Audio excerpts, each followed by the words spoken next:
Hoy, en esta conferencia o charla novena del proyecto Yahad, sigue esta idea, esta continuación de comentando, analizando los términos que nos van a ayudar a comprender de mejor manera el capítulo 11 de la carta a los que están en Roma. Hoy vamos a tratar un tema, mejor dicho, hoy vamos a tratar 3 términos que se encuentran en esta literatura, en este documento. El término judíos, griegos y bárbaros. Quizás a muchos les va a sorprender las conclusiones a las que podamos llegar. Y el objetivo, una vez más, es en este proyecto unificar, buscar la unificación entre todos. Y dado que las interpretaciones de estos textos han hecho que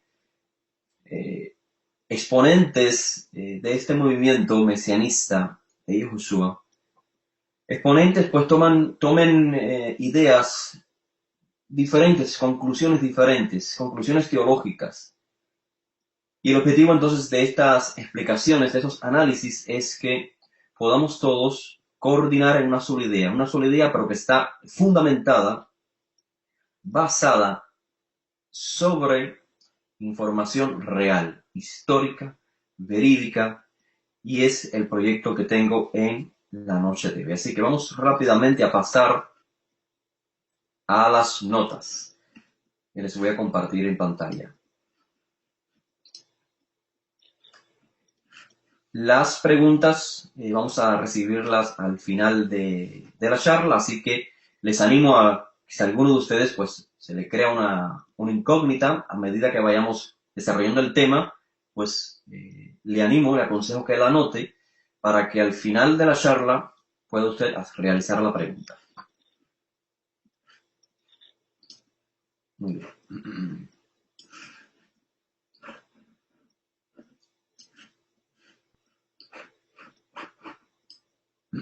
Perfecto. Todos pueden ver en pantalla las notas. Gracias, Manuel y Hanania, por mantener el orden. Muy bien. La temática de hoy, les decía, es judíos, griegos y bárbaros. Vamos a analizar estos 3 términos. Y aclaro, no es porque los 3 aparezcan así de continuo en algún lugar, sino que vamos a identificarlos, analizarlos, comprender su significado de cada uno por separado. Y después vamos a analizar qué tienen que ver entre sí cada uno de esos términos. Quiero aclarar, antes de comenzar, que cada uno de esos términos tiene un significado basado en la época, en el contexto histórico en que cada uno de esos términos se emplee. Por ejemplo, el término judío en la modernidad tiene implicaciones diferentes al significado que tenga el término judío en la antigüedad. Y lo mismo griegos y bárbaros. Pasamos a la primera exposición. La razón por la que vamos a comenzar estudiando la definición judíos, este término, es porque aparece en varias ocasiones en la correspondencia a los que radican en Roma. Por ejemplo, en el capítulo 1, lo pueden ver en pantalla, aparece el capítulo 1, verso 14, aparece la definición, aparece la frase, griegos y bárbaros. Luego, en el capítulo 1, el verso 16, aparece judío y griego. Lo mismo se repite en el capítulo 2. Luego, vemos que en el capítulo 3 vuelve el autor a usar los mismos términos, judíos y griegos. Fíjense que no hay una tercera definición en este caso, solamente 2 definiciones. Luego, notemos la comparación. En el capítulo 2, el verso 29, se emplea la definición judío o el término judío, pero el contexto es la circuncisión. Y el autor, Shaul, explica qué realmente es un judío y explica el verdadero significado de la circuncisión. Pero luego en el capítulo 4 y el verso 29, como ven en pantalla, vuelve Shaul a utilizar el término judíos y gentiles. Y el contexto sigue siendo el mismo, la circuncisión. En la charla previa tratamos el significado del término etne, que acá lo transcribo tal como aparecen en las Biblias cristianas. La traducción de etne es gentiles, según las editoriales cristianas, la teología cristiana. Pero evidenciamos en la clase previa que gentiles, o mejor dicho, que el término griego etne no significa gentiles. Puede significar no judíos o no israelitas, pero todo depende del contexto. En otras palabras, es el contexto el que nos va a clarificar si el término etne significa no judíos o si significa, por ejemplo, grupos étnicos, agrupación, gentes, pobladores, etcétera, etcétera. Todo esto lo clarificamos en la charla previa, así que hoy simplemente les traigo esta comparación del capítulo 2 y el capítulo 4. En el capítulo 2 el autor emplea el término judío y griego, y luego en el capítulo 4 emplea los términos judíos y gentiles. Y ambos tienen un solo contexto. El contexto es la circuncisión. Y el pensamiento más común dentro de la teología cristiana es que el circuncidado es el judío y el incircunciso es el gentil. Y la realidad es totalmente diferente y hoy lo vamos a explicar. Así que con esta imagen en pantalla, con estas notas, lo que les quiero transmitir es la razón del por qué vamos a explicar los términos judíos, griegos y bárbaros. Aparecen en gran cantidad mencionados en esta literatura. Bien, pasamos a la segunda imagen. Tenemos entonces una definición, la primera definición de judíos. Como lo pueden ver en letras rojas, se define en español judíos y el hebreo Yehudim. Y vamos a analizar hoy tres maneras de comprender el significado de este término. Tres posibles significados que tiene un solo término y este es judíos. Sí, judíos tiene un significado en dependencia del contexto histórico. Puede significar israelitas, puede significar gente de la región de Judea y también puede significar conservadores de las prácticas en Judea, las prácticas que se llevan a cabo en Judea, porque el judío de la diáspora es diferente, obviamente, al judío que vivía en Judea. Así que vamos a comenzar primeramente analizando el término judío en un sentido étnico-geográfico. Judío desde una perspectiva étnica geográfica, es decir, primeramente como sinónimo de hebreo o israelita, pero que proviene del reino de Yehudá. Para aquellos que no hayan todavía comprendido un poco la historia o hayan indagado en la historia del pueblo de Israel en el Tanaj, les traigo un breve repaso. Seguro que muchos de ustedes saben que tras la muerte del rey Salomón, el pueblo de Israel se dividió en dos reinos. Uno de ellos llevó el nombre de la tribu de Yehudá o Judá en español. El reino de Judá. Para dicha época, todos los habitantes del reino de Judá se identificaron en términos geográficos, es decir, todos los que vivían, todos los que habitaban en el territorio del reino de Judá, se definían como Yehudim. Yehudim significa literalmente los de Judá. Aunque los habitantes fueran de cualquier otra tribu de Israel.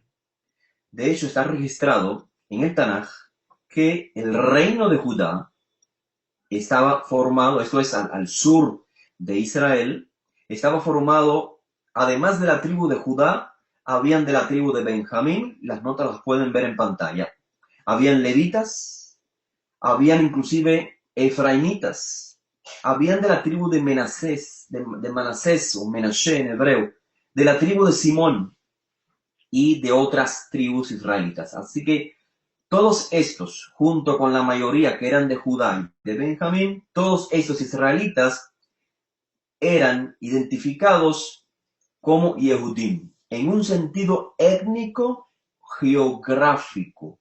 No existía aún nada de la definición moderna de judíos porque practican el judaísmo.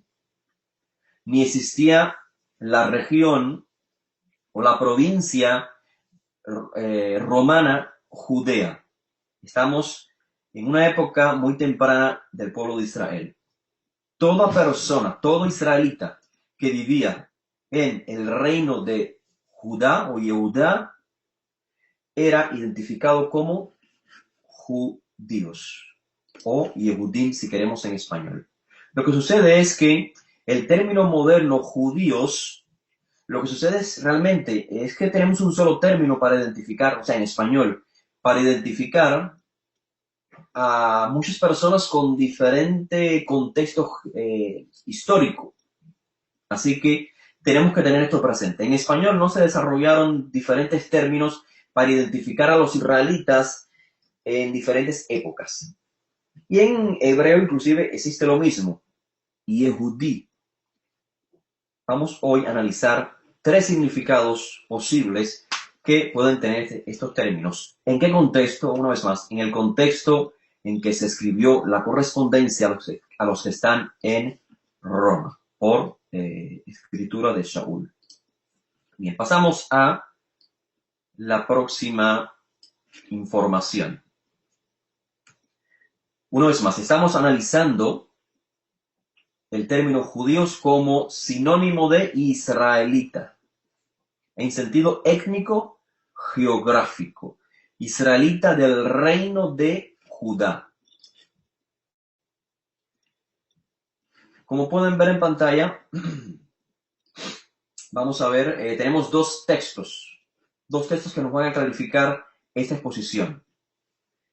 En este contexto geográfico, o debo decir étnico geográfico, leemos, por ejemplo, el libro del profeta Jeremías, en donde se emplea el término Yehudí o judío como un sinónimo de hebreo. Leo Jeremías 34:9. Dice el texto: debía poner en libertad a su siervo y a su sierva, hebreo y hebrea, para que nadie retuviera a un judío, hermano suyo, en servidumbre. Claramente vemos que el término judío es sinónimo de hebreo. Y lo mismo podemos leer en el libro de Esther, capítulo 2, el verso 5, donde Mordejai o Mardoqueo en español, es identificado como Yehudí, Ish Yehudí, un hombre, un varón judío. Y a la vez dice que era de la tribu de Benjamín. Confirmamos lo que dije previamente. Todos los residentes en el reino de Judea, aunque estén en el exilio, eran identificados como Yehudim. Es decir, la identidad geográfica o étnica geográfica se trasladó inclusive a la diáspora, al exilio babilonio. Y luego, por supuesto, persa, que continuó después Babilonia. Así que judío en esta época es sinónimo de israelita, hebreo, que reside en el reino de Yehudá. Pasamos a la próxima imagen. En Esdras, en el libro de Esdras, se registra en Esdras 6, 14 y 16. Leo el texto. Los ancianos de los judíos tuvieron éxito en la edificación según la profecía del profeta Hagai y Zeharia.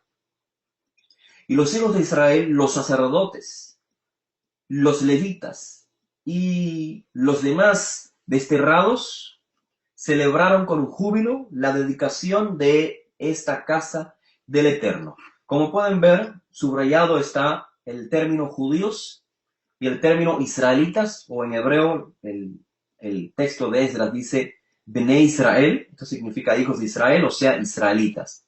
Claramente se puede apreciar como judío es sinónimo de israelita para esta época. Lo mismo está recopilado, o sea, el mismo contexto en el libro de Nehemías, capítulo 1, el verso 1, el 2 y el 6. Y aquí lo traigo abreviado. Dice así: las palabras de Nehemías, hijo de Hachalía. Aconteció que en el mes de Kislev, en el año 20, estando yo en la fortaleza de Susa, vino Hananí, uno de mis hermanos, con algunos hombres de Judá, y les pregunté por los judíos que habían escapado. Estén atentos tus oídos y abiertos tus ojos para oír la oración de tu siervo. Por los israelitas, o hijos de Israel, tus siervos, confesando los pecados que los hijos de Israel, los israelitas, hemos cometido contra ti. Una vez más, se confirma que judíos es sinónimo de israelita. Esto es, residentes o provenientes del reino de Judá, sean de cualquier tribu de Israel. Pasamos a la próxima información que vemos en pantalla. Vemos una confirmación de lo que les he transmitido ahora, pero fuera del Tanaj, es decir, información externa. Ya ahora vamos a pasar a, obviamente estamos hablando de Josefo, por ejemplo, ven en sus notas, Flavio Josefo, el historiador judío del primer siglo. Ya en este momento, la identidad judía alcanza un segundo significado. Ya no significa únicamente israelitas, sino que también, en dependencia del contexto, puede significar un israelita de la región llamada Judea, al sur de Israel, en contraste con el israelita que vivía en la parte norte de Israel, esto es Galilea. Había una distinción entre el judío galileo y el judío de Judea. Después de la caída del reino de Judea, o el reino de Judá, de Yehudá, tras los ataques de Babilonia, la historia registra que el antiguo reino de Judá o de Yehudá vino a ser denominado en lengua aramea como Yehud. Yehud funcionaba como provincia de Babilonia. Por ende, para esta época el término judío o Yehudí también hacía referencia a los residentes de Yehud, aquellos israelitas que vivían en la provincia babilónica llamada Yehud eran identificados como Yehudim. Algo similar, como les decía, sucedió bajo el gobierno romano. Los judíos descendientes del reino de Yehudá continuaron viviendo en territorio israelita, pero ese territorio ahora era identificado en términos griegos y términos romanos. Por ello es que viene a existir la provincia romana llamada Judea. Y los residentes en Judea eran llamados judíos.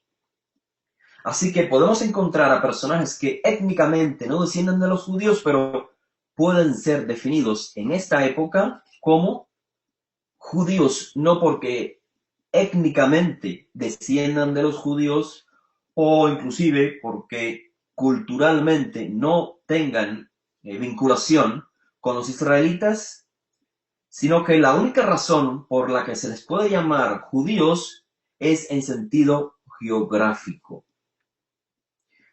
Esos acontecimientos que les acabo de mencionar trajeron como consecuencia que la identidad israelita, entiéndase literalmente israelita, es decir, descendientes de Israel, fuese descendientes de Israel en sentido geográfico, fuese prácticamente desconocida por los no judíos. ¿Por qué? Porque para esta época lo que existía era una provincia romana llamada Judea. Los no judíos no sabían nada de Israel. Esa tierra no era conocida como la tierra de Israel, sino como tierra, o sea, la provincia de Judea.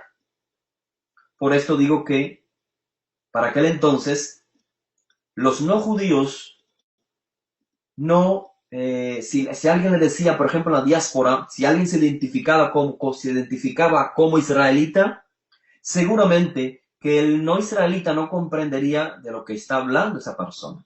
Porque no es más, no existía el contexto histórico para el primer siglo en que Judea fuese identificada como Israel, desde el punto de vista no judío.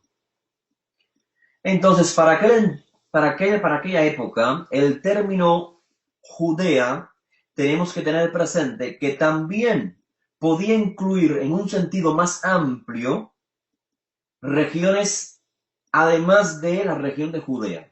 Es decir, en los escritos de los primeros discípulos hay ocasiones en que se emplea el término Judea, pero que incluye además de la región del sur, llamada Judea, incluye a Samaria y a Galilea.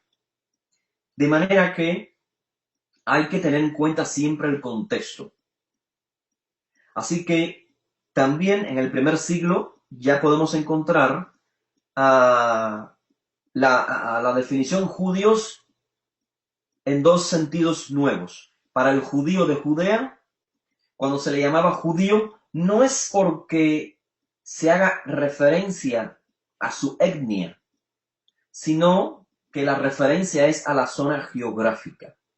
Por ello es que existían también israelitas que vivían al norte de Israel y eran identificados como galileos.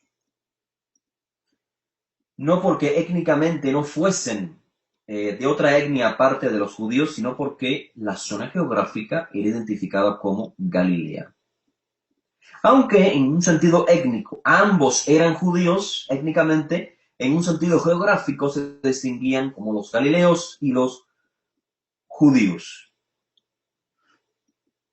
La referencia, como les decía, externa, la vemos en Josefo. Josefo identifica en sus escritos a los galileos como judíos, pero a la vez, no traigo las notas en esta ocasión, creo que las traje en la charla previa. A la vez Josefo identifica a diferentes etnias dentro de los galileos, etnias obviamente israelitas. Muy bien, pasamos a la próxima nota. Y vamos a ver otro significado del término judío. El tercer significado es que judío puede también tener esta nueva connotación en sentido étnico cultural.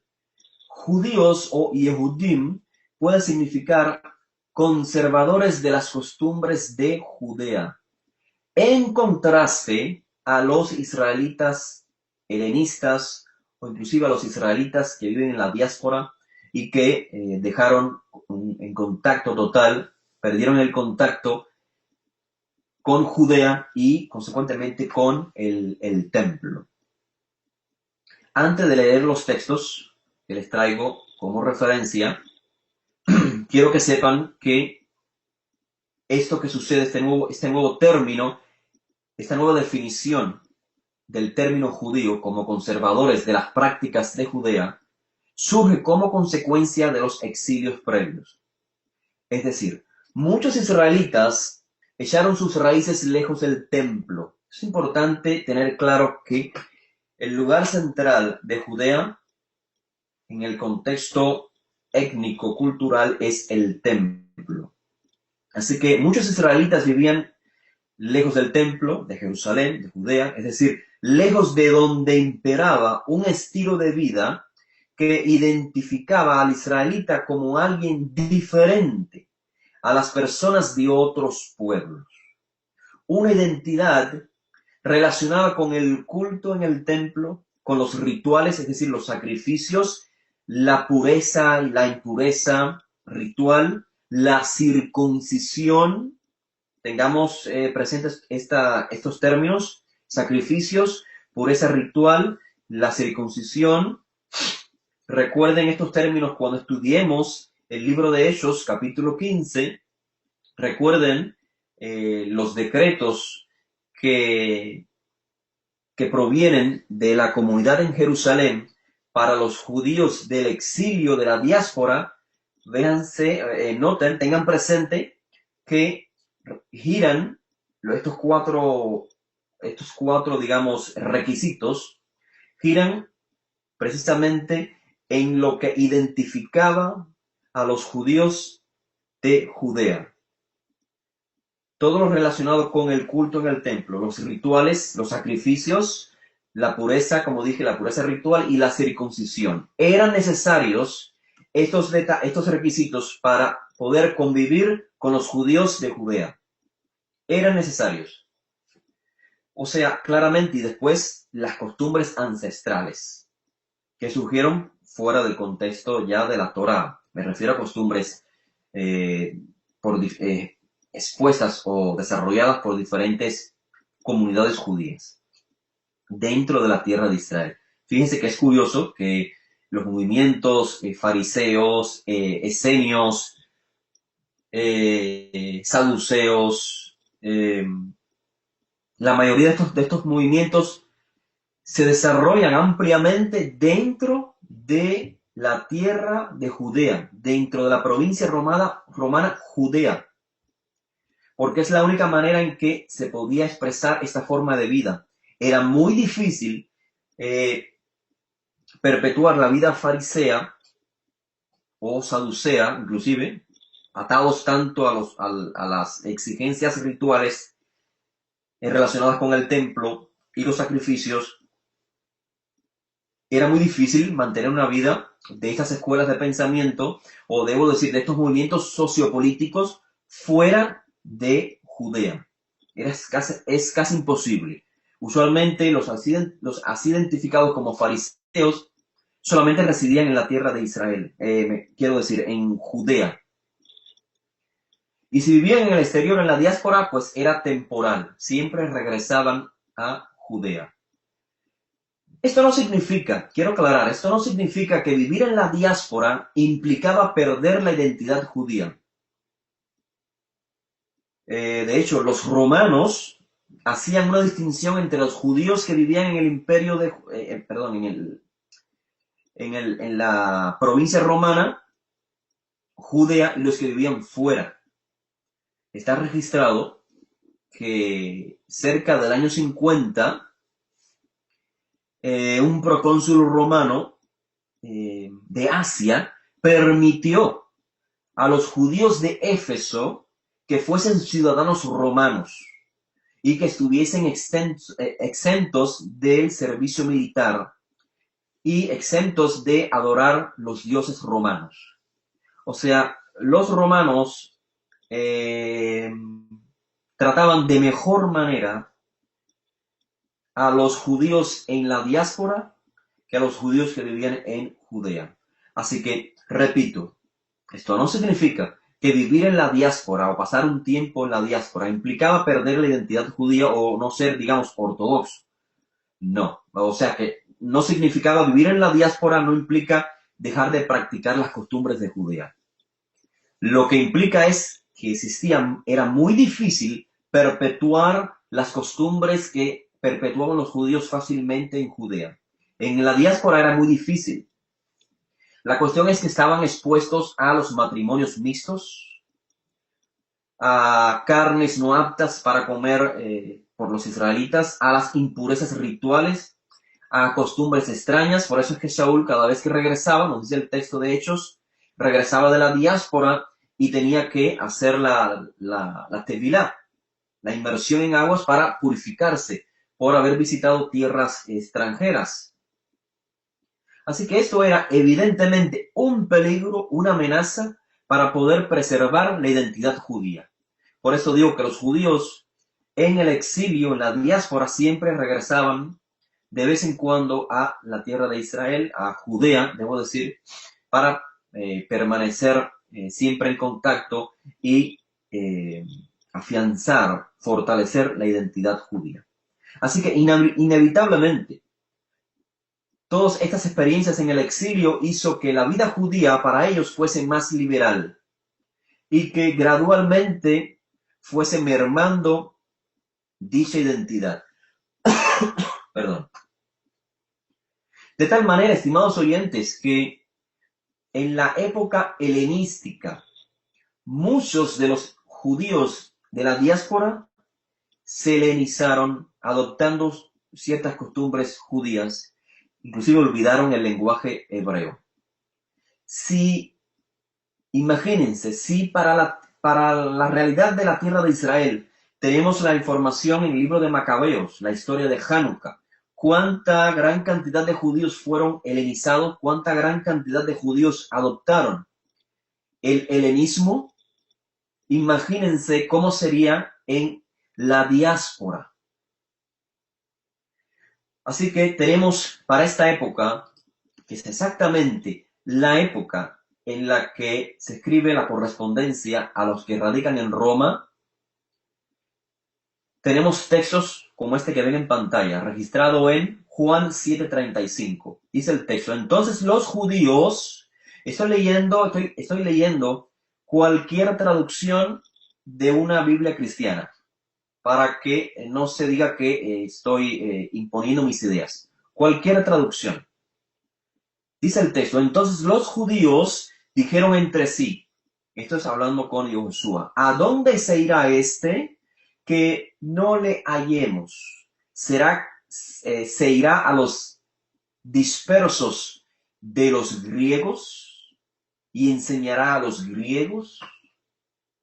Los dispersos de los griegos no son otros más que israelitas en la diáspora,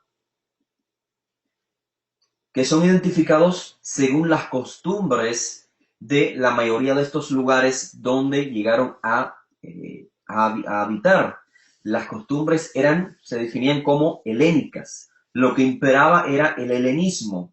Esto fue gracias a el esfuerzo de Alejandro el Grande por sembrar la cultura griega, esto es la cultura helénica, en prácticamente todo el mundo.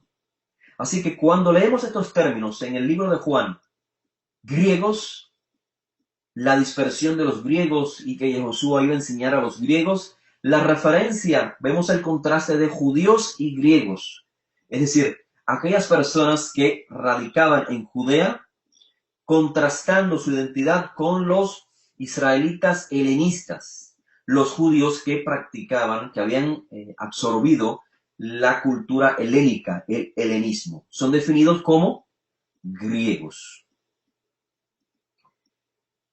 Vemos entonces también en Gálatas, a ver acá la cita, Gálatas 1:14. Dice Shaul: aventajaba en el judaísmo a muchos de mis compatriotas contemporáneos, mostrando mucho más celo por las tradiciones de mis antepasados. El contexto es muy, muy claro. El término judío y judaísmo en este contexto étnico-cultural. Judaísmo es un término de origen griego que sale a relucir como un contraste al helenismo. El ismo de los judíos es el judaísmo, esto es, las costumbres, el culto, la forma de ser. Y es por ello que vemos el contexto. Claramente Saúl está diciendo que él aventajaba en el judaísmo, en la forma de vida judía, y vemos el contexto. Celo por las tradiciones de mis antepasados.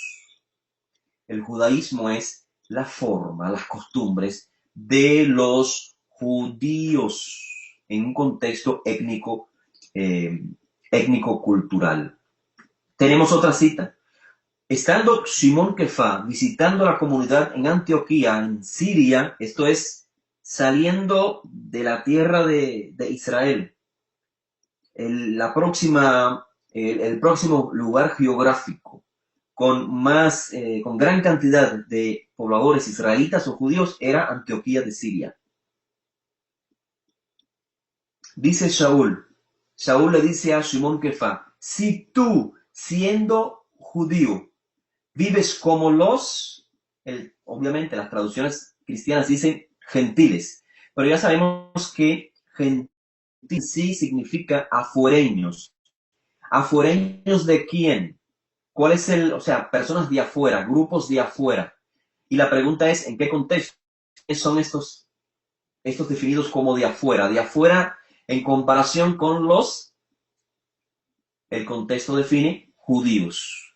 ¿Quiénes son los judíos? Los que practican las costumbres de Judea, los que tienen la capacidad, la posibilidad de perpetuar todas las tradiciones ancestrales, incluyendo la circuncisión, manteniendo la pureza ritual, la comida apropiada, etcétera, etcétera. Así que Shaul le dice en este contexto a Shimon Kefa, si tú siendo judío llegases ahora a Antioquía de Siria, tú practicas judíos, tú practicas las costumbres de Judea, porque Shimon Kefa vive precisamente en Jerusalén, donde estaba el templo. Si tú practicas una vida de Judea y ahora estás viviendo como los de afuera, ¿por qué? Porque estaba en Antioquía, Siria, y no estás viviendo como los de Judea, ¿por qué obligas a los israelitas del exterior a que vivan como los de Judea? Es interesante tener siempre presente el contexto. Shaul sigue diciendo, nosotros somos judíos de nacimiento y no pecadores de los de afuera. Es interesante tener presente que el término pecadores no significa gentiles. ¿Por qué? Porque para pecar hay que conocer la ley. La ley del judío es la Torah. Por lo tanto, en el contexto judío, el que peca, o en el contexto israelita, el que peca es el que no vive de acuerdo a la Torah. No se le puede llamar pecador a un no israelita porque no observe el día de Shabbat o porque no coma comida kasher. ¿Por qué? ¿Por qué no se le puede llamar pecador? Porque él no está sujeto a esos dictámenes. Así que pecadores en este contexto significa israelitas que no viven de acuerdo a la Torah. Nótese inclusive la crítica que recibió Yehoshua de Nazaret de parte de los fariseos. ¿Recuerdan cuando Yehoshua comía con israelitas pecadores? Y está registrado en el libro de Lucas, el capítulo 15. La crítica de los fariseos es, recibes a pecadores y comes con ellos. ¿Quiénes eran los pecadores que comía con Yehoshua? Israelitas, judíos, pero que no vivían de acuerdo a las costumbres de Judea, que no vivían de acuerdo a las normas de la Torah. Así que, de la misma manera que Yehoshua fue atacado porque comía con personas que no vivían de acuerdo a las costumbres de Judea, o sea, no solamente que los recibía, dice el texto, que la acusación fue porque los recibía y porque comía con ellos. Lo mismo sucedió con Shimon Kefa. Él prefirió, para no ser criticado, dejar de comer con israelitas asimilados. Así que la cuestión en Gálatas, entre paréntesis, no era porque estaban comiendo comida no kasher, sino porque estaban comiendo con personas identificadas como pecadores, esto es, personas que no viven de acuerdo a las prácticas de Judea. Así como una persona de cualquier etnia podía identificarse, digamos, como helenista o helénico, si adoptaba el helenismo, es decir, características propias de la cultura griega, aunque no fuese de la etnia helena o la etnia griega, también se concibió dentro de la cultura israelita o judía, también se concibió que era posible adoptar como forma de vida el ismo de los judíos, esto es el judaísmo. Así como ustedes saben que el término helénico o helenista puede ser utilizado para cualquier persona, aunque no sea étnicamente descendiente de Grecia. Pues lo mismo, en la misma época, surge este fenómeno dentro del mundo judío. Cualquier persona que practicase la vida judía era identificado como judío. Fue así entonces como el término judío vino a significar practicante de las costumbres de la gente de Judea, con las implicaciones que tenía el contexto geográfico de Judea. Así que judío significa en este contexto, tiene un significado, una connotación étnico-cultural. Un ejemplo de ello lo podemos ver en pantalla, en la cita de Segunda de Macabeos 6:6. Dice el texto, no se podía guardar el día de Shabbat ni observar los días solemnes tradicionales, ni siquiera declararse judío. Vemos que la definición de judío está conectada con prácticas muy significativas para la gente de Judea. La mayoría de los israelitas, si no pertenecían a una comunidad cerrada de judíos, les era imposible guardar el Shabbat, los días solemnes tradicionales. Así que, inclusive la próxima cita lo aclara mucho más. Segunda de Macabeos 9:17. Prometió que se haría judío y que recorrería todo el mundo hablando del poder de Dios. Está muy claro entonces el contexto étnico-cultural bajo el cual se vino a definir el término judío o Yehudí. El término griego judaísmos, ya lo dije, existía desde los tiempos de los macabeos. Surgió precisamente con la invasión griega a Israel y fue usada en escritos judíos del primer siglo. Pero entiéndase, judaísmos no es un equivalente a lo que se conoce en el lenguaje religión judía, sino más bien, digamos, todo lo que tiene que ver con la cultura del judío. El sufijo griego ismos significa literalmente lo concerniente a, y en este caso es lo concerniente a la gente de Judea. El judaísmo es las prácticas de la gente de Judea.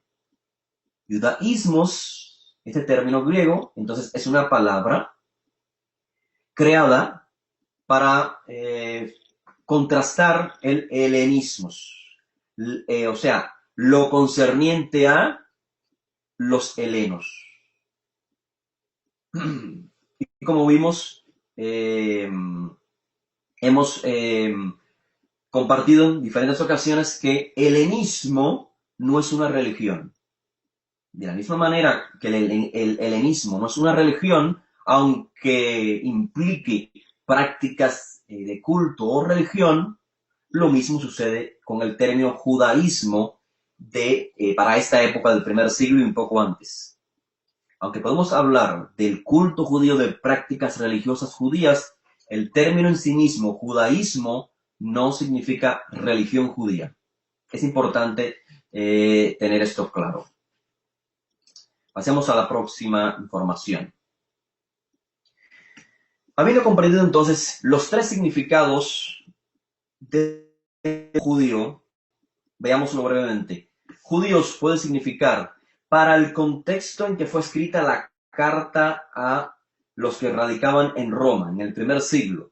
Judíos puede ser equivalente a israelitas, judíos puede ser equivalente a gente de Judea, proveniente de Judea, no porque residan en Judea, sino porque provienen de la provincia romana de Judea. El contraste entre israelitas y gente de Judea, ténganlo presente, se debe a que para el primer siglo los gentiles no saben identificar a los judíos como israelitas porque no existe tierra de Israel. Lo que existe es provincia romana Judea. ¿Cómo se llama la gente, los descendientes de esa región geográfica? Los judíos, los de Judea. Y luego la tercera definición o significado del término judíos en el primer siglo es aquellos que conservan las prácticas que se llevan a cabo en Judea. Ahora pasemos a la definición de griegos. Debo aclarar que, aunque en el idioma griego existen dos definiciones, la ven en pantalla, existe el término helenista y existe también el término helenos, o sea, griegos. Ambos pueden ser utilizados para diferenciar a dos tipos de personas, pero a la vez también pueden ser usados como sinónimos. Quiero decir que aunque el término griego, o sea, helenos, puede significar efectivamente 100%, puede significar una persona que étnicamente desciende del pueblo griego, de la etnia griega, también el término griego puede ser utilizado para describir a una persona que ha adoptado costumbres helenas, las costumbres griegas. Por eso es que el término helenista define un poco más este segundo significado. Helenista significa la mayoría de las veces a la persona que no es de la etnia griega, pero que adoptó para sí las costumbres griegas. Sin embargo, no en todos los idiomas sucede, y el hebreo es uno de ellos. El término griegos y helenistas son sinónimos. Pueden significar exactamente lo mismo. Todo depende del contexto. Por eso hago énfasis una y otra vez, el contexto histórico y el contexto cultural, sociocultural. Porque en algunas instancias, obviamente, si se habla en términos antiguos de la historia de Grecia, obviamente el término griegos puede significar literalmente los que proceden de Grecia, étnicamente hablando. Pero vamos a ver, como en este caso, en los escritos de los primeros discípulos, donde el término griegos no significa griego en sentido étnico. Los helenistas, leo con ustedes la definición, las notas. Los helenistas, entiéndase, israelitas helenizados, es un término que encontramos en Hechos capítulo 6, el capítulo 9, el capítulo 11. El término helenistas, que claramente hace referencia a alguien que adoptó la cultura griega. Sobre el contexto nos puede decir de qué etnia es esa persona o es ese grupo de personas, si son judíos israelitas o si son de cualquier otra etnia no israelita. Pero además de la definición o el término helenistas, en esta literatura, los escritos de los primeros discípulos se emplea el término griegos, helenos. Y el contraste lo vamos a ver claramente como es el ejemplo de la carta a las comunidades en Roma. El contraste es con los que practican las costumbres de Judea. El término en sí mismo no clarifica el grado de asimilación a la cultura helénica de estos israelitas. Solo el contexto puede clarificarlo. Por ejemplo, según Hechos 15, 1, 23, los helenistas, esto eran judíos helenistas, estaban asimilados a tal grado que algunos de ellos, de Antioquía, Siria y Cilicia, no practicaban la circuncisión. Se nos habla, por ejemplo, de Timoteos, de Titos, todos son identificados como griegos. Bueno, Titos porque dice que era griego, y Timoteos porque su madre es judía y su padre es griego. Ya sabemos lo que significan estos dos términos. Son términos que definen el estatus social de la persona. La mamá de Timoteo era una mujer que guardaba las costumbres que se perpetuaban en Judea. Sin embargo, el padre de Timoteo era un judío helénico. Por eso es que Timoteo no estaba circuncidado. Y con Tito sucede lo mismo. El contexto es muy claro. La referencia no es a no israelitas, no judíos, sino a personas descendientes de Israel, pero identificadas con el estatus social. Unos helénicos, otros judíos. Así que, por ejemplo, en el libro de Hechos se definen a los helenistas como personas que hablaban griego, a diferencia del hebreo. Vamos a ver qué tenemos en pantalla. La costumbre judía para esta época de usar o de emplear nombres griegos y latinos. Recuerden, siempre el contexto es el que nos va a clarificar qué tan helenizada estaba la persona. Una vez más, vivir en la diáspora, vamos a ver a continuación que inclusive tener nombre griego o latín no implicaba ser helenista. Como ven en pantalla, tenemos el ejemplo de los reyes jasmoneos. Cuando estaba en pleno fervor la propagación del helenismo. Vemos que los reyes macabeos, los reyes jasmoneos o jasmonaitas, cambiaban el nombre hebreo, o combinaban, mejor dicho, el nombre hebreo con uno griego. Tenemos, por ejemplo, Yohanan Hircanos, Yanai Alexander, Yehudá Aristóbulos, Shelomit Alexandra. Tenemos, por ejemplo, la costumbre, como dije ya, de usar nombres griegos y latín, pero que fuesen como la traducción del hebreo. Y tenemos, por ejemplo, Zadok. ¿Qué significa Zadok? Justo. El equivalente en latín es justos, o en griego, justos.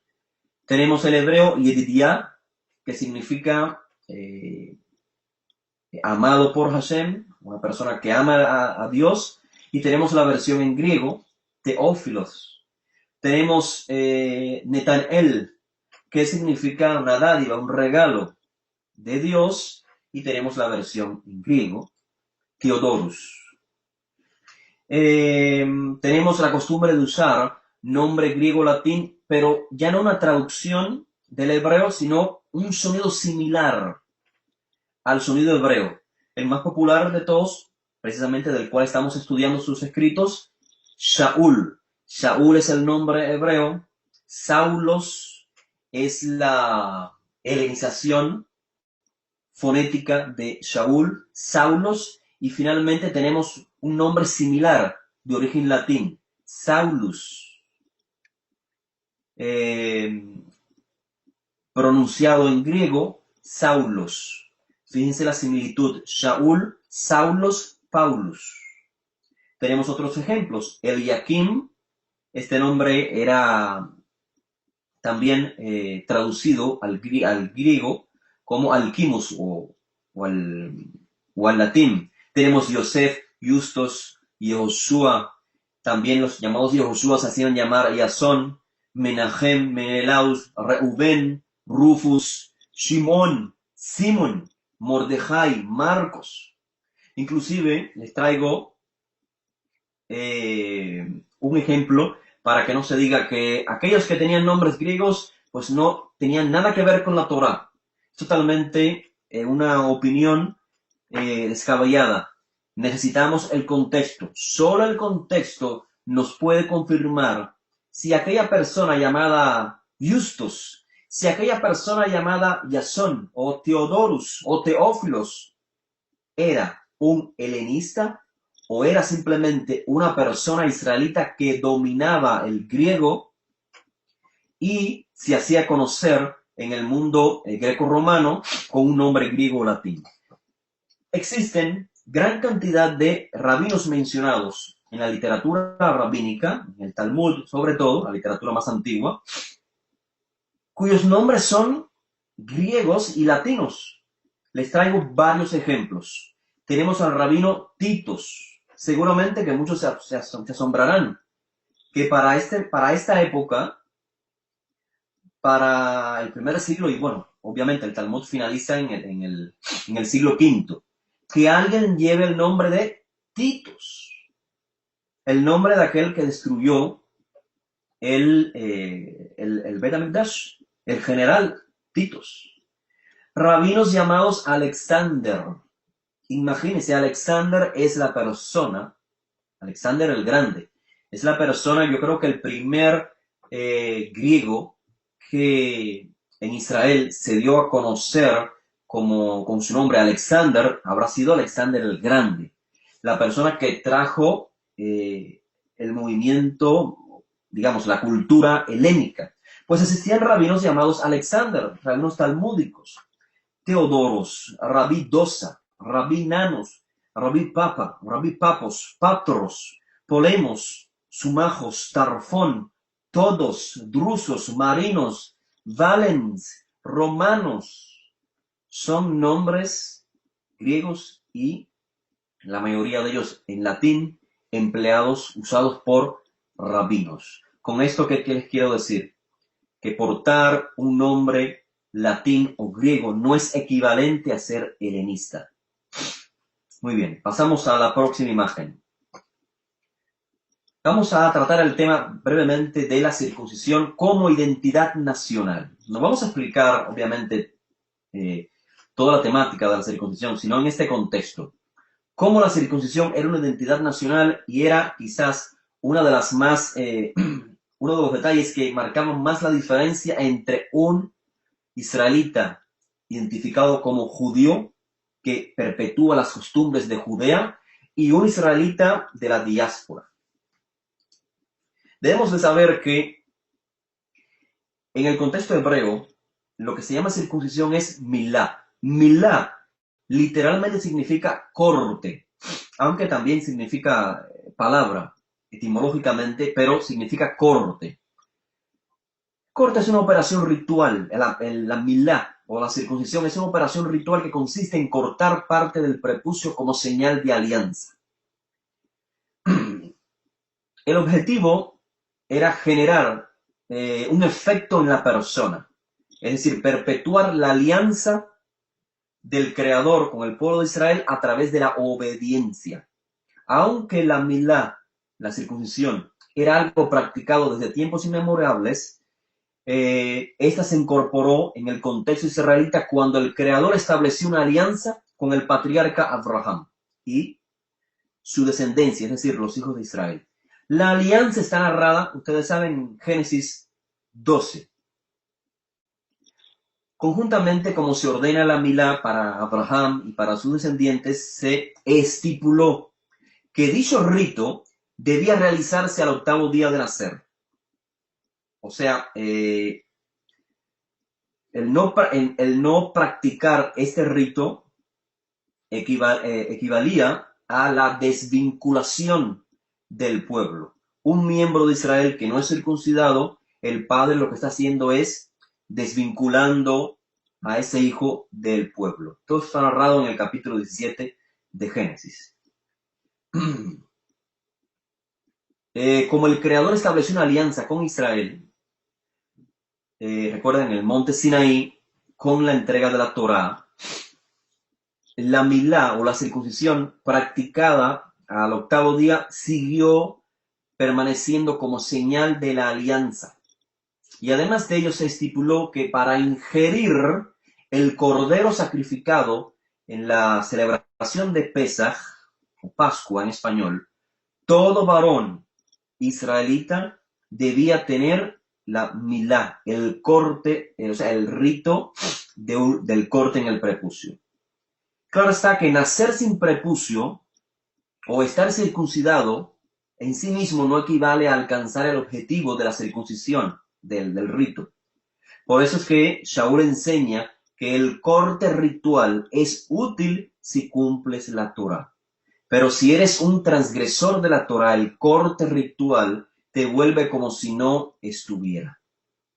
Eso está en el libro, en el capítulo 2 de la carta a los que están en Roma.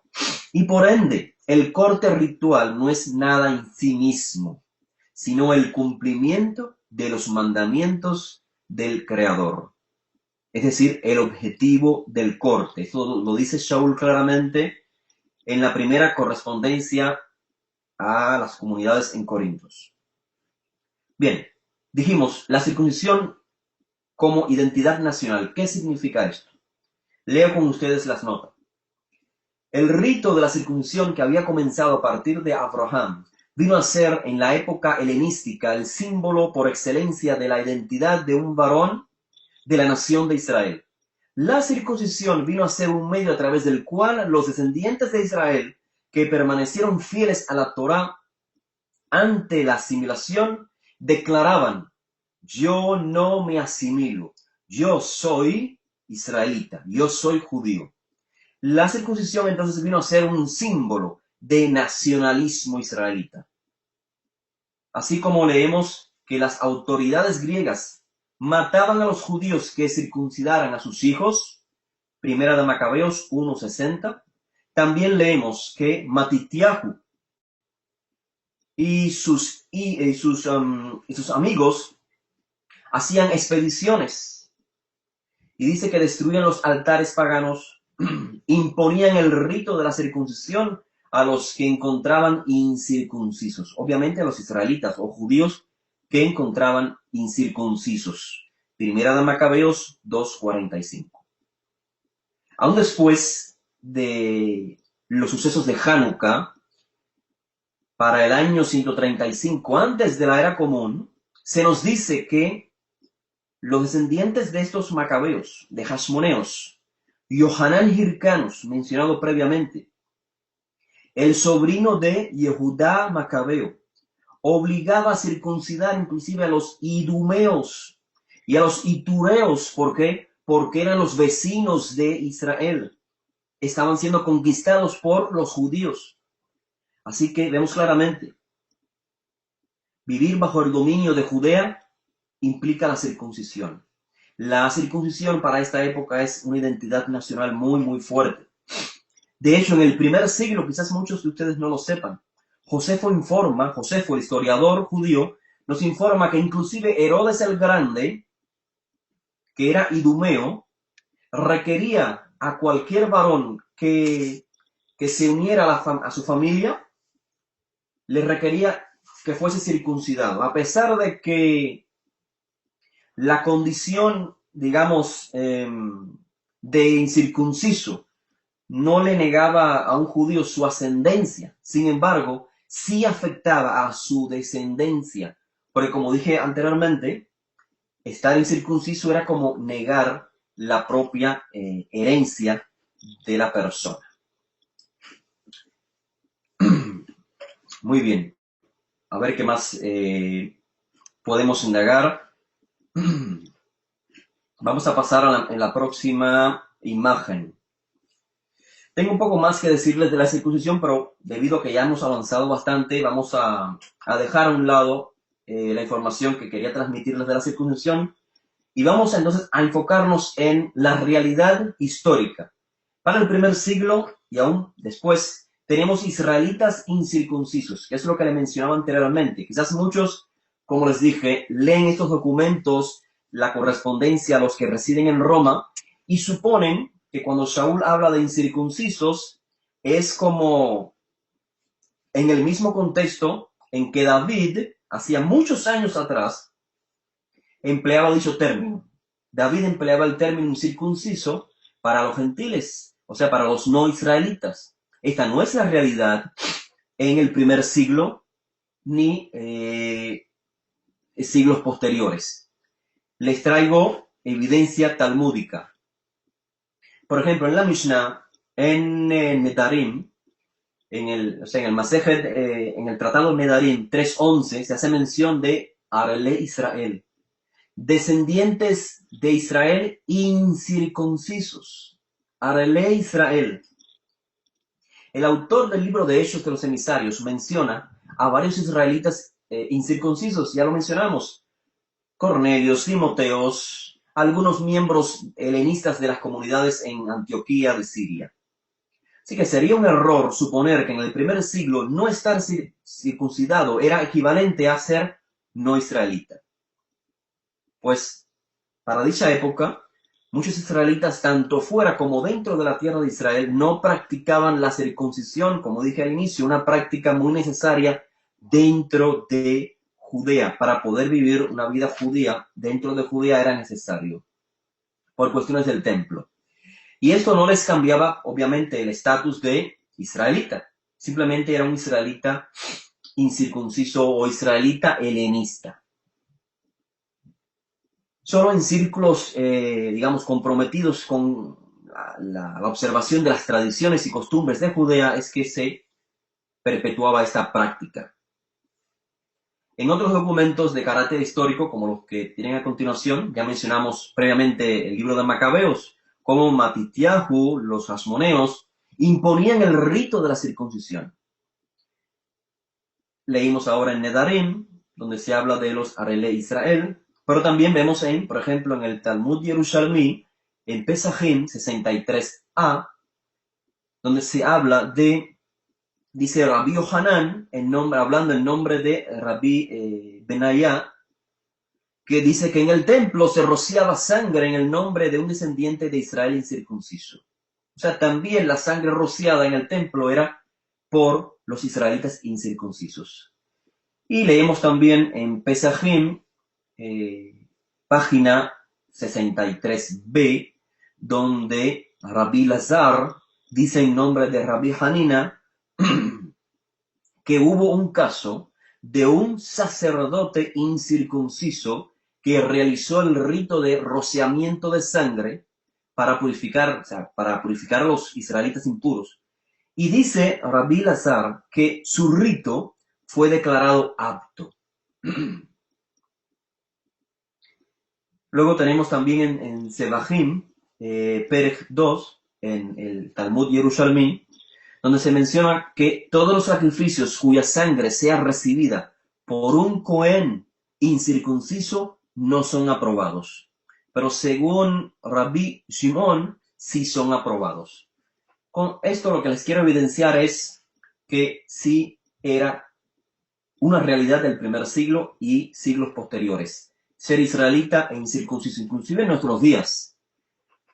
La mayoría de los judíos no están circuncidados. Me refiero a judíos en términos genéticos. Bien, vayamos a la conclusión entonces. Las palabras tienen su significado arraigado a sistemas sociales. No podemos perder esto de vista. Los términos que hemos hoy tratado. Tratamos el término judío, luego el término griego. Inclusive vamos a ver brevemente el término bárbaro. Son palabras o son términos que tienen sus significados arraigados a sistemas sociales y están restringidos a un tiempo, o sea, a un contexto histórico. Pueden tener significados variados, todo en dependencia del momento en que se usen, el momento histórico en que se usen. Los traductores e intérpretes de estos textos suelen ser anacronistas, es decir, a la hora de explicar un texto o de traducirlo, lo hacen sobre la realidad presente, sobre lo que los traductores, no los autores, sobre lo que los traductores e intérpretes están viviendo. Si viven en la época media, donde lo que conocían era un judaísmo que se formó a partir del siglo V de la era común, con la publicación del Talmud de Babilonia, pues para estos comentaristas o traductores no judíos, para ellos entonces el judío era un equivalente a una persona que practicara el judaísmo de aquella época. Así que a la hora de explicar un texto lo hacen sobre la realidad presente, sin tomar en cuenta la realidad del pasado, o sea, el contexto del autor, el contexto del texto. Por ende, sus interpretaciones plasmadas en las traducciones se definen como anacrónicas, es decir, sus interpretaciones, sus traducciones no van acorde a la época en cuestión. El término griego no es una designación nacional. Quiero que nos vayamos la noche de hoy con esta información bien clara. El término, los escritos de los primeros discípulos, el contexto en el cual estamos hablando, griego, Griego no es una designación nacional. ¿Por qué? En el primer siglo de la era común no habían griegos tal y como hoy usualmente se definen. ¿Quién es un griego en la modernidad? Una persona que viene de la nación, que reside o procede de la nación griega, o sea, de Grecia. Eso es en términos modernos. Pero en el primer siglo, griegos no significa esto. Griegos no significa una persona de la nación griega. ¿Por qué? Porque en el primer siglo, estimados oyentes, no existía una nación griega. No existía un estado llamado Grecia. Ser griego básicamente significa en el primer siglo ser un helenizado, es el equivalente a helenista. ¿Qué significa griego? ¿Qué significa helenista? Entiéndanlo con este término moderno.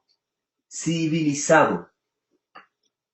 ¿Qué es una persona civilizada? Es una persona que puede compartir socialmente con personas de otras clases, personas de otras etnias. Y existe un respeto en común. Esta realidad no podía ser para muchos judíos. ¿Por qué? Por los decretos de la Torá. La persona que quería vivir según las normas establecidas en la Torá, que podían ser aplicadas en Judea, les era muy difícil ir a la diáspora y perpetuarlas. Tenemos, ya les dije, el ejemplo de Saúl en la diáspora. Cuando él regresaba tenía que purificarse. Tenemos la crítica que le hace Simón Kefá. Simón Kefá, cuando va a la diáspora, tiene que conducirse de cierta manera como los afuereños, como aquellos que no son del mismo grupo judío, es decir, que no viven según las normas de Judea, porque les era imposible.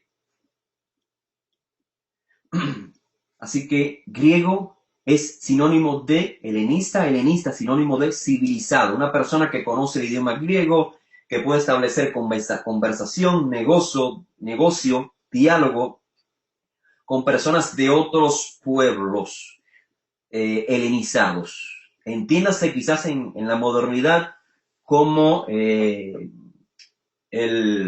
mundo norteamericano, la influencia de la cultura norteamericana sobre el resto de digamos, de gran parte de nuestro mundo. Es como, digamos, como estar actualizado, estar al día, es hablar inglés, comer la comida que comen los norteamericanos, ver la misma conducta de vida americana es pues lo último que está. Algo así similar sería helenizado o griego. Y esto implica obviamente un hispano viene a Norteamérica y quizás el hijo de ese hispano, si el hispano no le transmitió cultura, idioma y demás, pues lo más probable es que ese hijo deje de hablar español, deje de comer la comida típica de su país hispano, se case ya no con un hispano, sino con una norteamericana. Exactamente, es una asimilación. Para algunos la asimilación es negativa, para otros es positiva. Ahora, ¿qué es lo opuesto, estimados oyentes, qué es lo opuesto a griego, a helenista?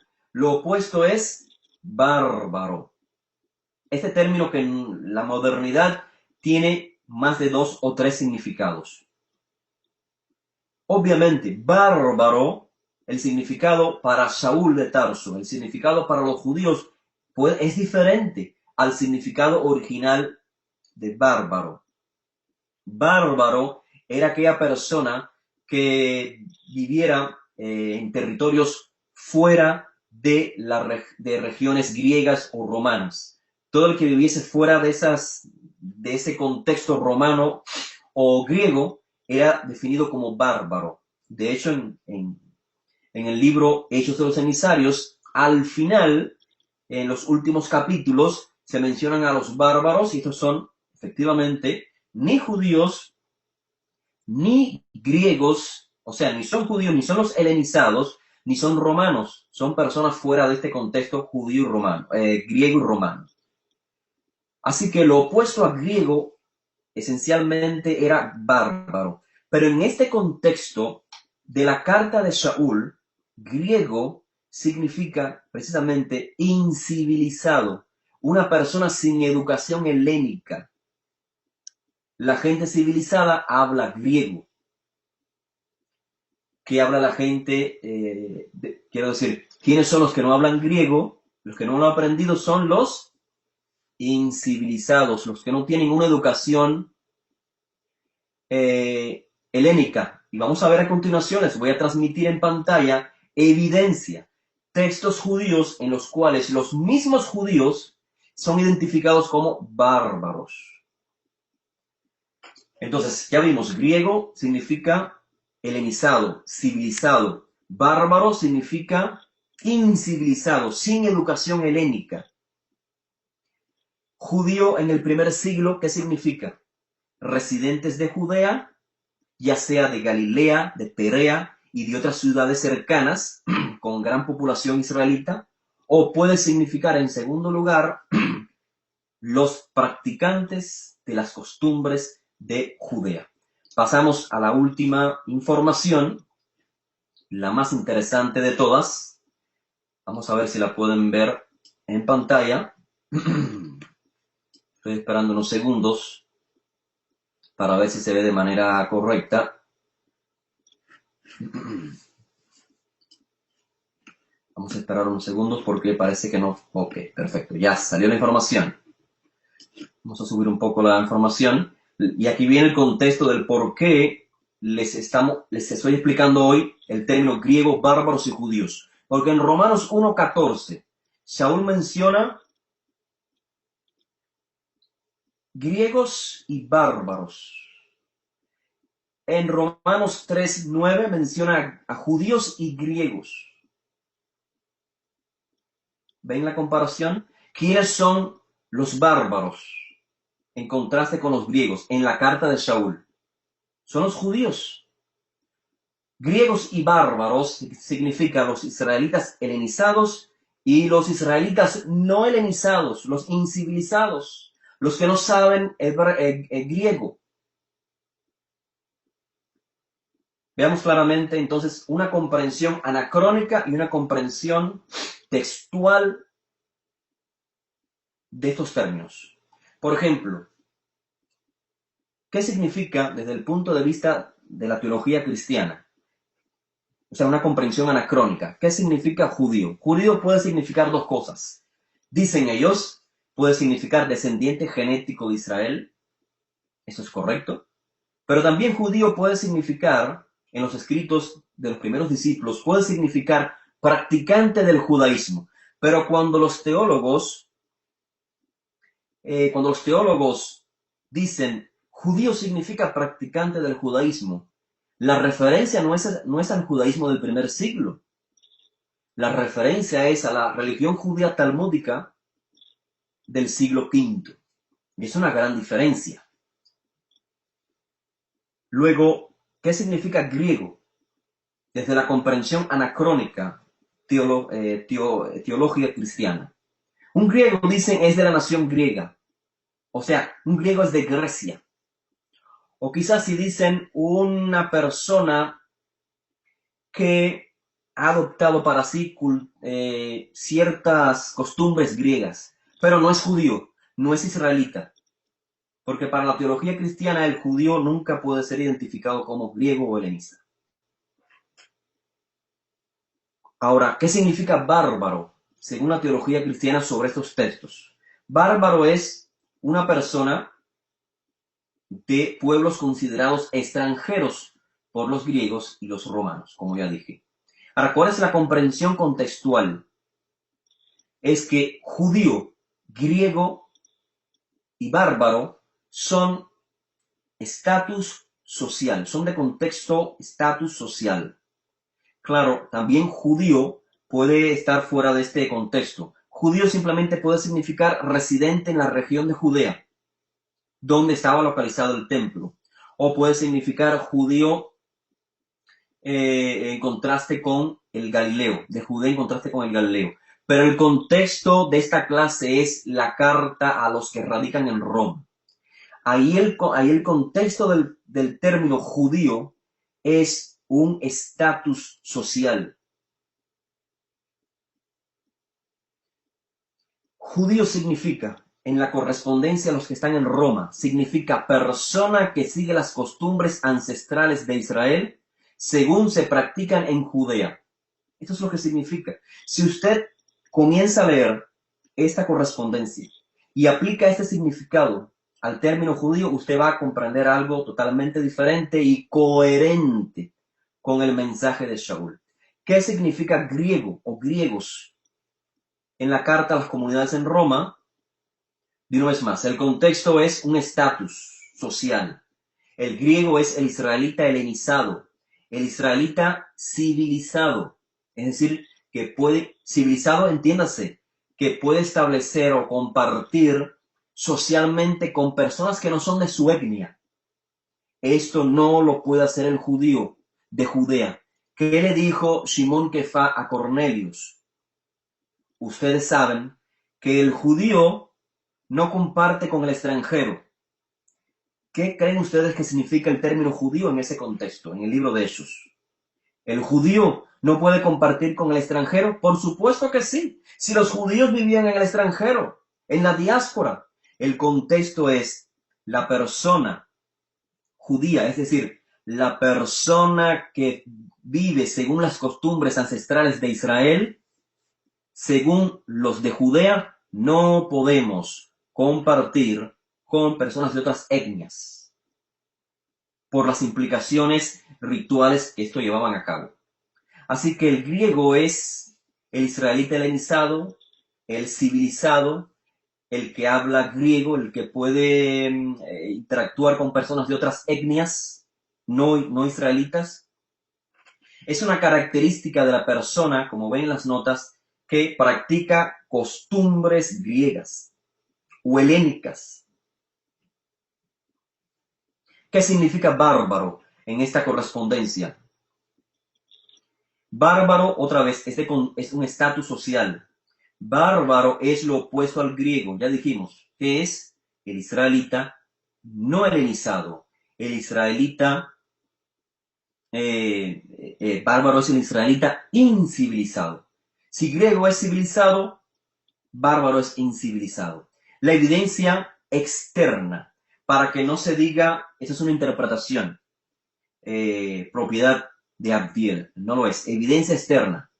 Josefo, el historiador del primer siglo, en Guerras de los Judíos y también en su escrito contra Apión, las notas están en pantalla, vemos que él emplea el término griegos para identificar a israelitas de habla griega. Y les traigo las notas para que ustedes puedan hacer la lectura por ustedes mismos. Lo mismo hace Filón de Alejandría, quien vivió un poco antes de Josefo, en su escrito Vida de Moisés. Aplica el término bárbaros para los israelitas y también lo hace Josefo en su escrito contra Apión. Evidencia externa. Escritos judíos en los cuales griegos significa israelitas, helenizados o civilizados, y el término bárbaros aplicado a los israelitas. Así que con esto finalizamos. ¿Y qué quiero decir con esto?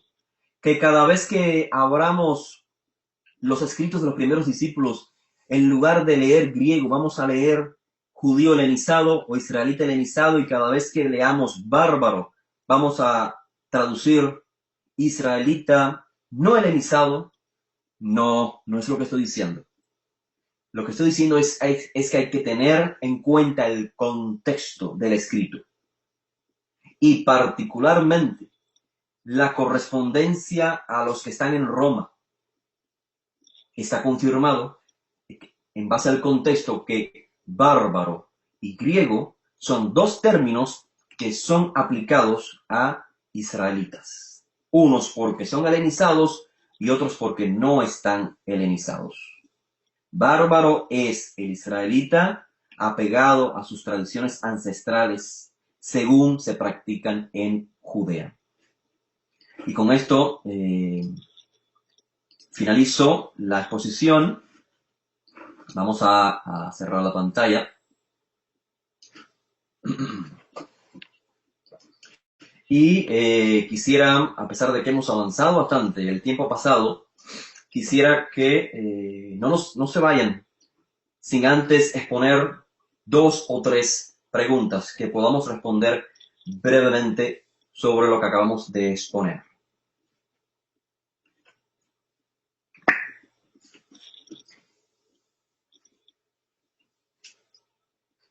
Shalom, Cristian Bernardo. Gracias por acompañarnos.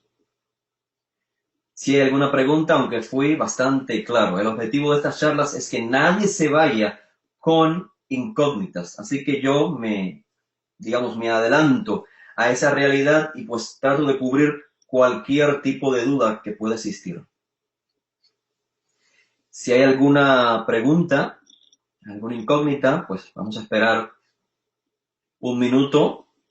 Si esta es la realidad, pues este es el momento de hacer la pregunta. Les creo el contexto brevemente. Estamos tratando de contextualizar términos que se emplean en la carta o la epístola dirigida por Shaul a los que están en Roma. En el capítulo 11 es lo que vamos a tratar específicamente, pero no podemos indagar sobre el significado de Romanos 11 sin entender previamente y plenamente el significado de estos términos. Etne, griegos, judíos, bárbaros. Es importante tener todo esto claro. Así es como nos dice Immanuel.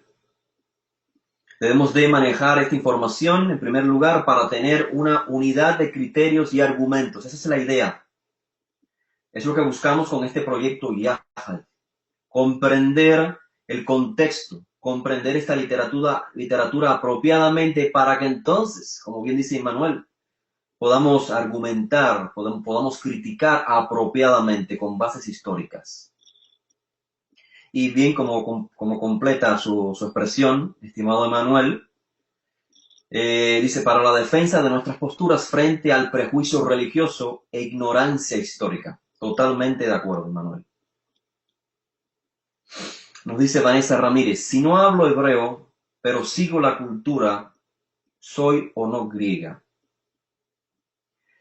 Bueno, como decíamos, Vanessa, muy buena pregunta. El contexto, obviamente, de las palabras, el significado de las palabras está basado en la sociedad.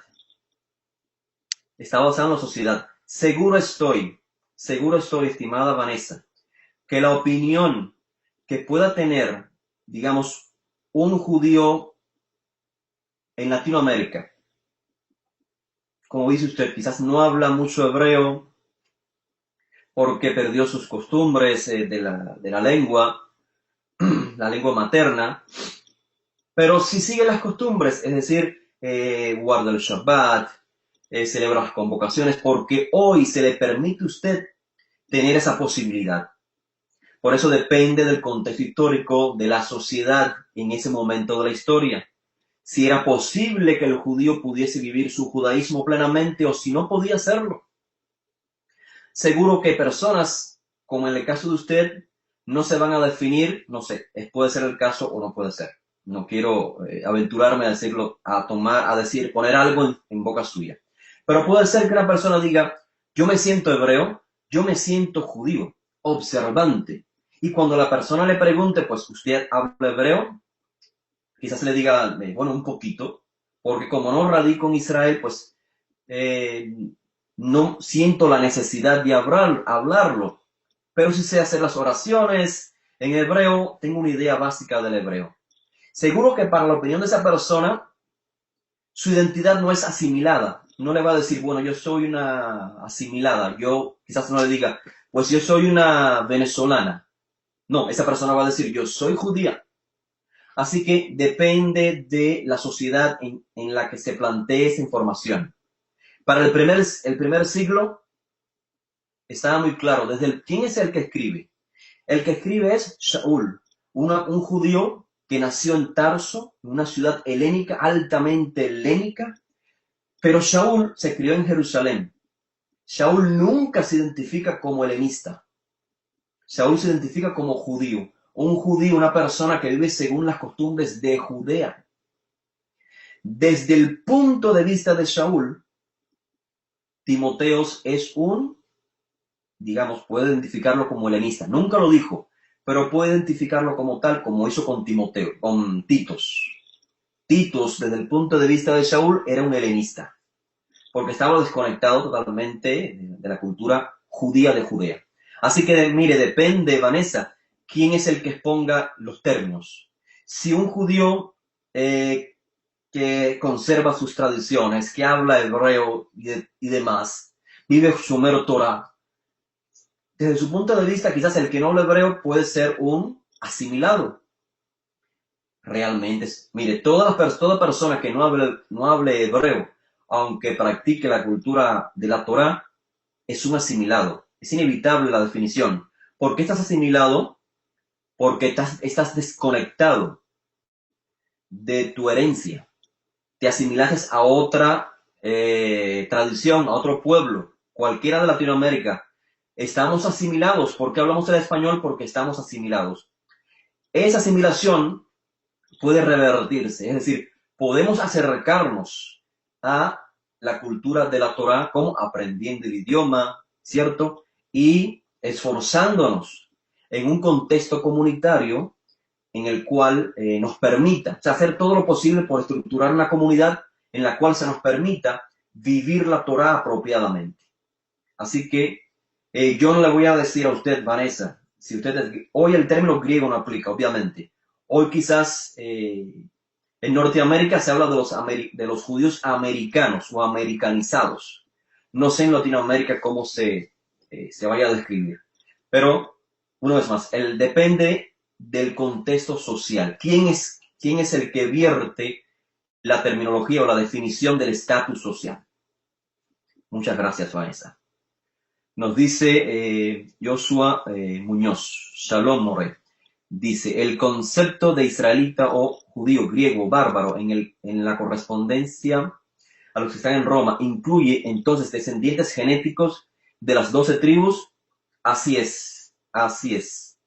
De hecho, la terminología 12 tribus o tribus de Israel la encontramos en más de una ocasión en estos escritos, es decir, en los escritos de los primeros discípulos. No se emplean como en nuestros días, ¿cierto? Porque ha pasado tanto tiempo que hoy se hizo común la frase de las 10 tribus perdidas. Pero en la antigüedad, aunque pudiese entenderse como tribus perdidas, los miembros de diferentes tribus no estaban perdidas. Así que hablar en términos generales de tribus perdidas no creo que es un término apropiado.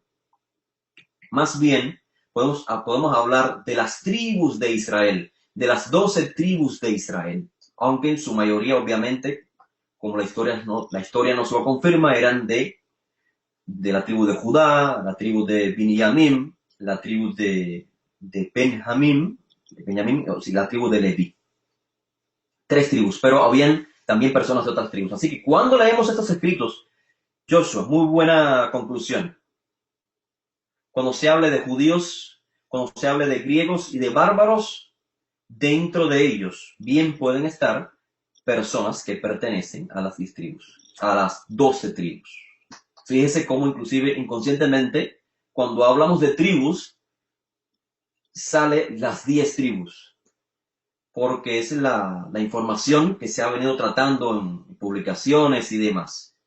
En la literatura, la mayoría de las veces que libros históricos, cuando se hablan de tribus, es de las 10 tribus perdidas. Muy buena pregunta, Joshua. Gracias. Oshia Meir nos dice, en el libro de los Hechos se describe a los Talmidim Rishonim como el vulgo. Quería decir bárbaros, no recuerdo la cita exactamente.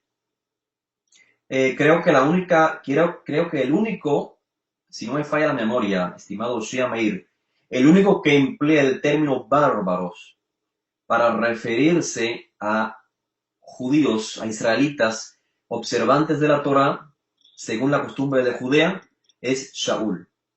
Creo que en el libro de Hechos, efectivamente, ya recuerdo, no se emplea el término bárbaro. Se habla del vulgo, o sea, el término griego bárbaros no se emplea. El contexto en el cual se le trate de vulgo, gente sin letras, es posible. Habría que indagar un poco más en el contexto. Porque fíjese que la crítica, o quien define, una vez más, vamos al contexto social. El estatus social que tenían aquellos que criticaron a los discípulos y los trataron de ignorantes, faltos de letra, eran los saduceos, la casta, el estatus social más alto que existía en Judea. Los aliados a el gobierno romano en Judea. Así que desde el punto de vista de ellos, claro, estos galileos eran gente del vulgo, gente sin letra, gente sin conocimiento. Similar dijeron de Josué en el libro llamado Juan. También Josué es criticado de esta manera. Ok, vamos a ver si tenemos alguna otra pregunta. Se me acumuló la información. Elena Martínez nos dice, Shalom, muy cierto, gracias, que el Eterno lo bendiga. Gracias, Elena. Vanessa Ramírez nos dice una segunda pregunta. ¿La circuncisión es necesaria o solo espiritualmente? La circuncisión es necesaria en un contexto que anteriormente lo expliqué.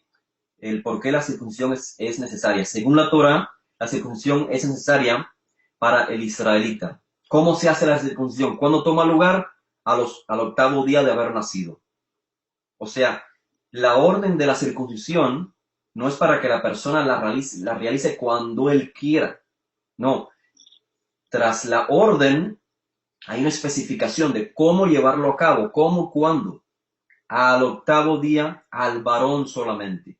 Si no se hizo en el varón, si no se hizo el 8º día, existe otra obligación para el hijo de Israel.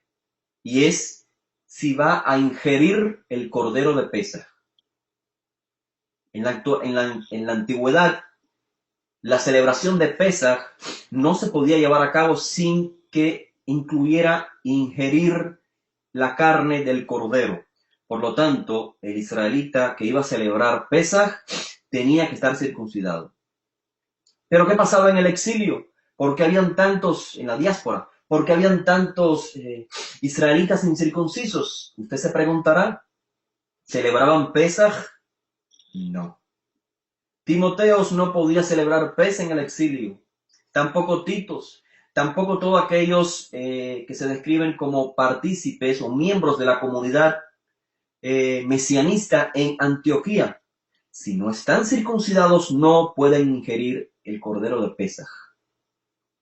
¿Qué pasa con la destrucción del templo?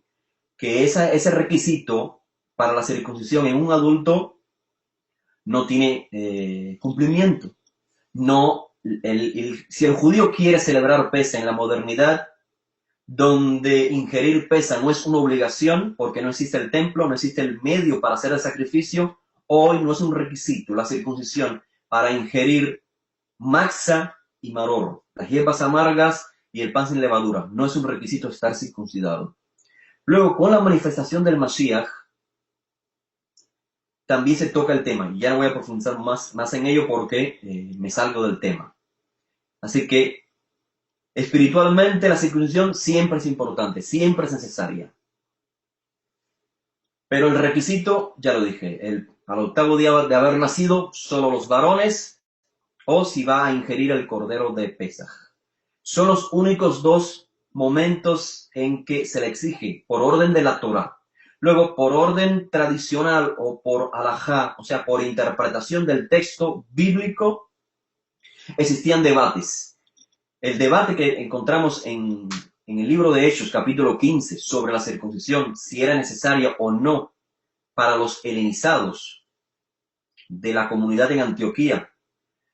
La mención de la circuncisión, si es necesaria o no, los escritos de Shaul, no es nada nuevo y no corresponde únicamente a el movimiento mesianista de Yehoshua de Nazaret. De hecho, encontramos en la literatura talmúdica un debate entre Rabbi Eliezer y Rabbi Joshua ben Hananiah, si es necesaria la circuncisión o no, en un adulto, obviamente, en un adulto, porque en un niño sí es obligada, es obligatoria. Ahora, en el adulto, todo depende de qué contexto. ¿Está el templo o no está el templo? ¿Va a celebrar Pesaj o no va a celebrar Pesaj?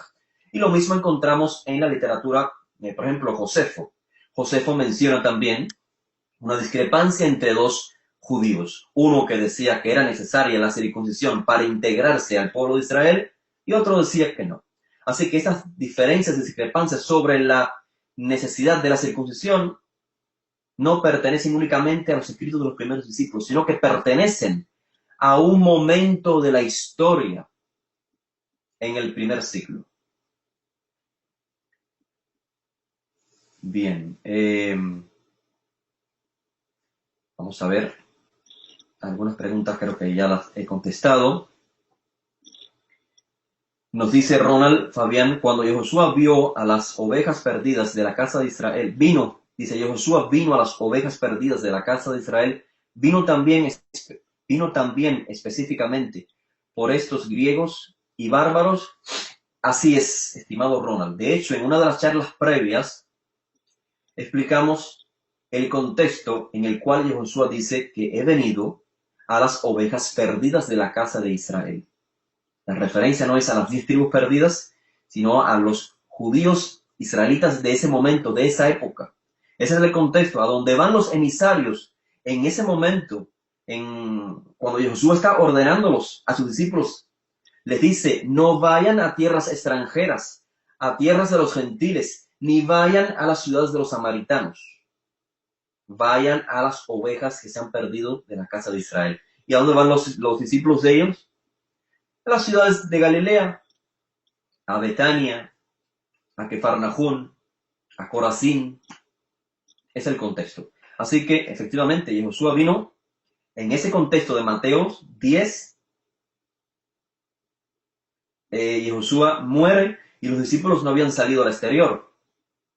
Luego, después de la muerte y resurrección de Yehoshua, los discípulos van al exterior. Y en el exterior también encontramos bárbaros y griegos. En las comunidades judías, bárbaros y griegos. ¿Quiénes son? Hoy lo explicamos.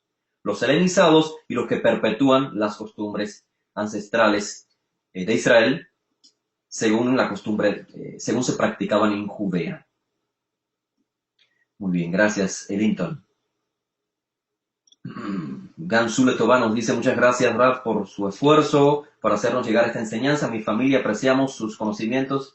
El pasado 15 de enero le envié un correo electrónico, no sé si lo haya leído. Bueno, por el nombre no recuerdo, pero voy a cerciorarme de haberlo leído. Es decir, si no lo leí, quizás por como usted se define acá como Gansule Tobá, pues no puedo identificarlo.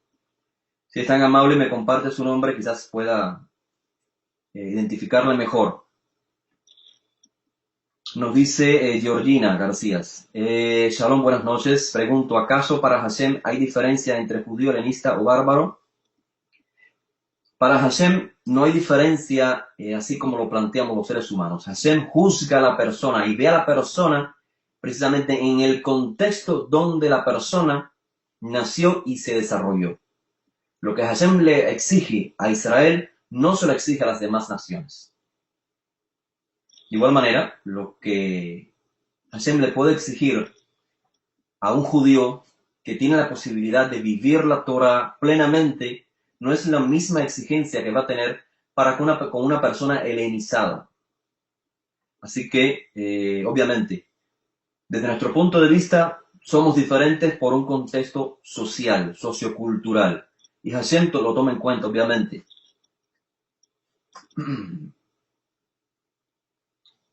Muy bien. Anderson Ramírez, qué bueno que nos acompaña, no me había fijado. Nos dice, le escuchamos en Bogotá, Colombia. Qué bueno, Anderson. Qué bueno que nos puede acompañar. Un saludo para usted y para todos, Javerín. Excelente, gracias, Danis. por su saludo. Gracias a usted, Vanessa.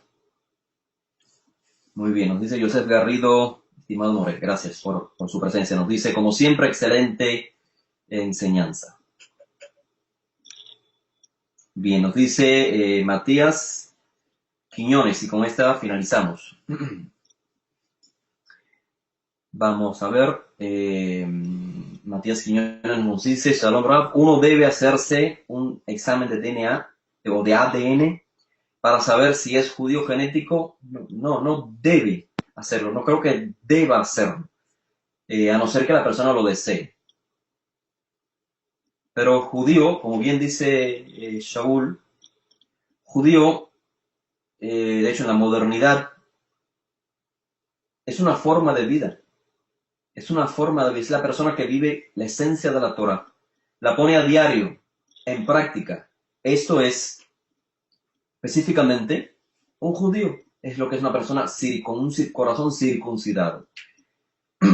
Si la persona desea confirmar si genéticamente desciende de la etnia judía, entonces, claro que es muy válido hacerse el examen, pero solo por cuestiones de información. Gracias, estimado Doris Rincón, por los buenos deseos. También bendiciones para usted, para Santos y para toda la Jabura de Boston. Muy bien, gracias a ustedes. Gracias, Elías. La pregunta final. Elena nos dice una pregunta acerca de la Cena Santa, entre comillas. ¿Tiene algún estudio sobre el tema? Bueno, efectivamente, como nos dice Hananiah, el tema se sale un poco del contexto, así que sí existe, Elena, información sobre lo que el mundo teológico cristiano define como la Santa Cena. Existe información en Naxatim.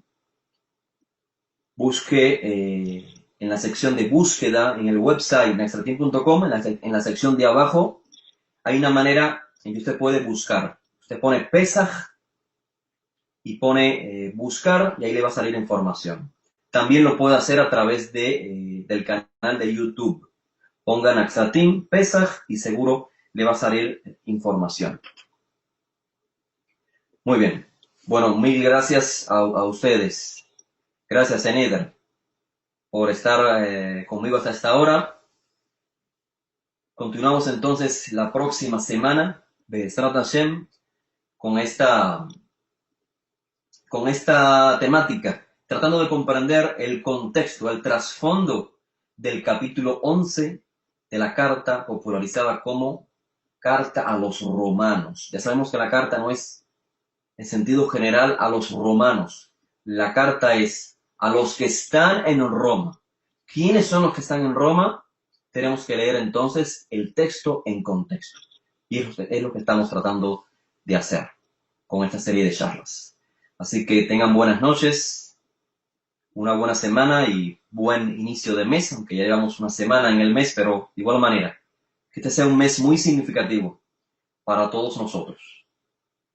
Berajá ve'atzlajá, un éxito en los proyectos comunitarios que cada uno de los que están hoy representando a la comunidad puedan tener durante este mes tan significativo. Será entonces hasta la próxima Universidad. Buenas noches.